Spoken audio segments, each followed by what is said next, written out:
Jean-Pierre Prévost, 26 ans. Salomon Ndiaye, 25 ans. Franck Fontaine, 19 ans. C'était à Cergy-Pontoise, le 26 novembre 1979. Il était 4 heures du matin. Déjà, j'étais dans la voiture pour maintenir l'accélérateur, vu qu'il n'y avait plus de démarreur sur cette voiture. Et c'est à ce moment-là où vous avez vu quelque chose d'étrange?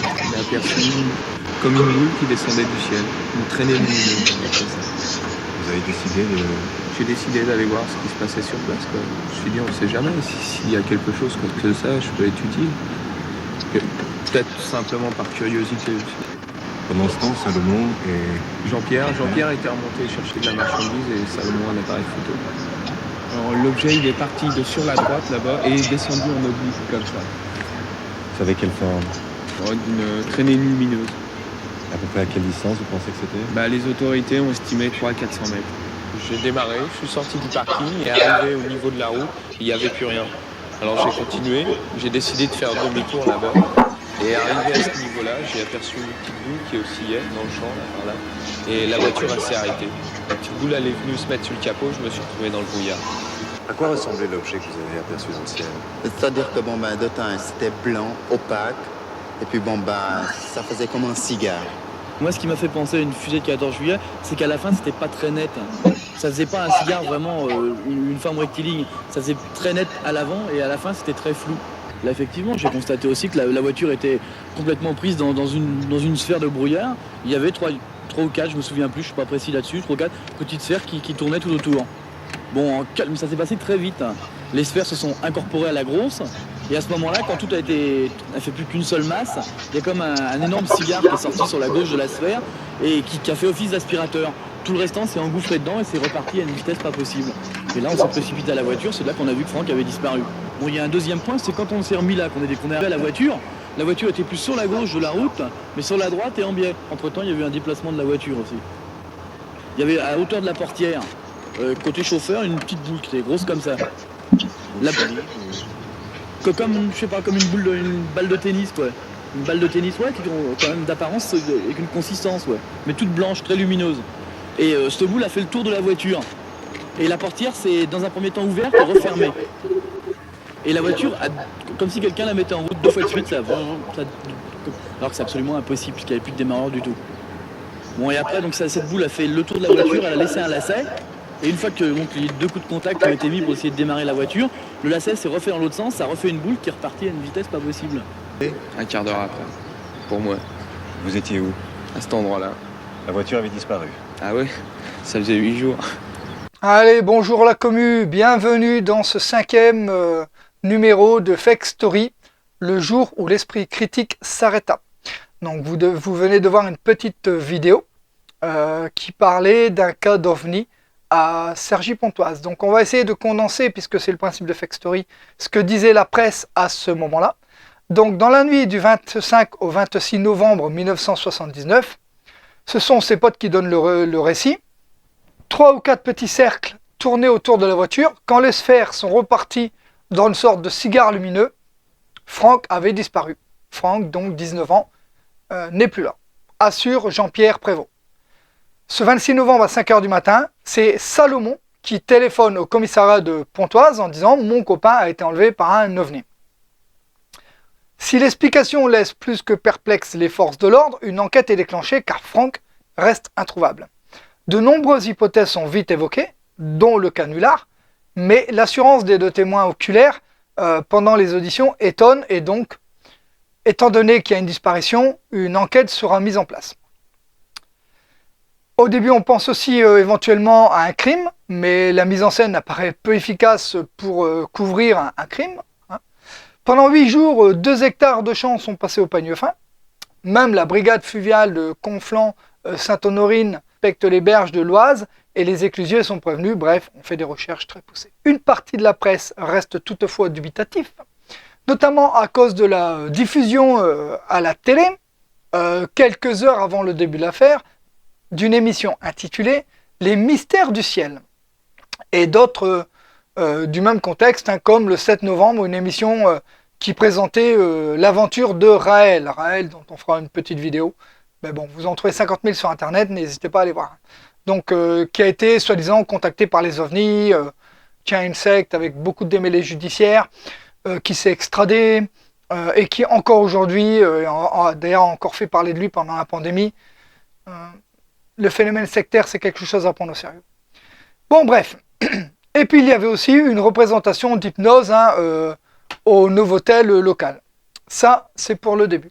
Au niveau du retour de cette personne disparue, le jeune homme réapparaît le 2 décembre, soit quelques 8 jours après, au même endroit, vêtu des mêmes vêtements qu'il portait lors de sa disparition. Aucune trace de boue, aucune trace de quoi que ce soit, et d'ailleurs toujours avec la somme d'argent de 100 francs, puisqu'on est en francs à l'époque, sur lui. Il évoque d'abord un trou noir complet, assure n'avoir aucun souvenir. Il dira plus tard, vers 4h30 du matin, alors que nous partions travailler sur le marché de Gisors, nous avons vu une traînée lumineuse au-dessus de la centrale électrique, qui nous a intrigués. Je me suis approché en voiture pendant que Jean-Pierre et Salomon sont allés chercher un appareil photo. Une boule lumineuse s'est approchée du capot et je me suis retrouvé dans le brouillard avant de m'endormir. Le 5 décembre 1979, Franck Fontaine, donc le disparu, déclare aux médias « Non, je n'ai pas tout dit », évoque son séjour agréable chez les petits hommes verts. On y reviendra. Sans compter qu'après son retour, ses amis s'emballent, sans doute poussés par des spécialistes des phénomènes, et l'engouement médiatique, on y reviendra aussi.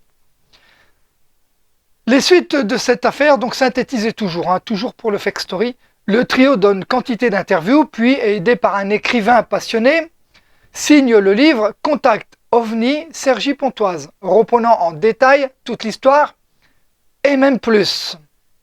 Beaucoup plus. Des hordes d'amateurs de surnaturel, persuadés de la véracité des propos de Franck, se rassemblent à Cergy-Pontoise. Eux aussi veulent établir un contact avec des extraterrestres. Mais si des milliers de personnes se sont déplacées, aucune n'a vécu d'expérience semblable avec celle des 3 amis du quartier. En 1981, Franck Fontaine passera même notamment dans l'émission de Temps X des frères Bogdanov. On les connaît bien. La révélation. 3 ans plus tard, c'est Jean-Pierre Prévost, un des 2 amis du disparu, qui avoue que l'affaire était bidon et que Franck était tout simplement reclus dans un appartement pendant quelques jours suivant sa mystérieuse disparition. Il y a 40 ans, cette histoire d'enlèvement par des extraterrestres a provoqué une véritable hystérie médiatique et des réactions très vives chez les personnes croyant dur comme fer à l'existence des petits hommes verts. Une histoire un peu décousue qui finit par être complètement décrédibilisée par la déclaration des protagonistes eux-mêmes. On y reviendra. Et donna même lieu à des théories du complot dont je vais vous afficher quelques archives. Alors, voilà pour ce Fake Story. Maintenant, je voudrais dire que j'ai dû refaire ma vidéo. Alors, j'ai dû refaire ma vidéo qui était finie d'ailleurs, donc sur le Fake Story, c'est-à-dire à savoir ce que disait la presse. Pourquoi ? Parce que j'ai eu l'étrange idée de me renseigner auprès de spécialistes du genre, à savoir Francine Cordier et Patrice Seret, savoir s'ils avaient des éléments, des anecdotes sur cette histoire que j'aurais pu rajouter vite fait à cette vidéo. Le problème, c'est que Patrice m'a envoyé des tas de documents. Des documents, des écrits de 400 pages, etc., qu'il va falloir que j'épluche vraiment. Mais là, du coup, je me suis rendu compte que c'était encore pire que ce que je croyais. Et qu'en plus, lui aborde ça d'une manière, avec les yeux d'un spécialiste, ce que je ne suis pas. Donc, je trouvais que ce Fake Story était super intéressant à raconter dans l'esprit Fake Story, le jour où l'esprit critique s'arrêta. C'est typiquement ça.